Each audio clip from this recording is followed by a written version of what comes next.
tout le jeu pour un entrepreneur, c'est justement de regarder et d'apprendre à voir le feedback réel.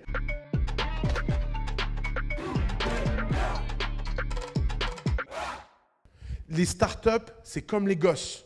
Si un jour vous avez un gosse, vous verrez cette expérience, ou si vous avez des gosses, vous connaissez ce truc, qui est incroyable.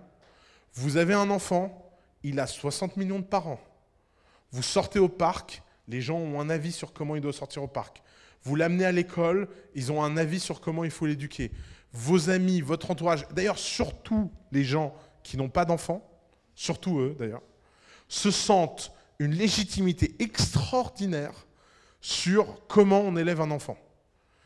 Tout le monde sait que ce n'est pas possible d'élever un enfant. Tous les parents savent que l'enfant, c'est par définition le plus gros échec qu'on a dans notre vie. On a une idée hyper haute sur ce qu'il doit devenir, ce qu'il doit être et comment il doit se comporter, qui est en général un bon trip narcissique et une bonne réflexion narcissique. Puis à la fin, le gosse, il fait ce qu'il veut. Enfin, il ne veut pas faire ses devoirs, il ne fait pas ses devoirs en fait. C'est vraiment, il y a une espèce de continuum entre les idées que vous avez sur vos enfants et le résultat. C'est la même chose dans les startups. En général, les idées dans les startups, c'est la masturbation de l'entrepreneur. C'est-à-dire que c'est hyper narcissique, c'est hyper solitaire, c'est hyper satisfaisant. Ça ne foire jamais, en fait, de réfléchir à ces idées.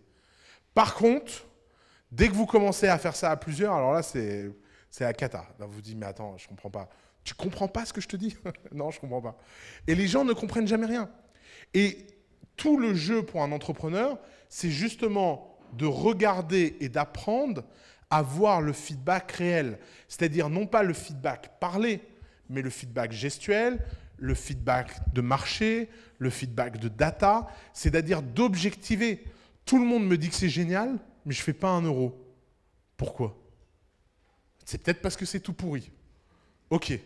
Donc, comment je fais 1 euro la semaine prochaine? Comment je fais 2 euros? Comment je fais 10 euros?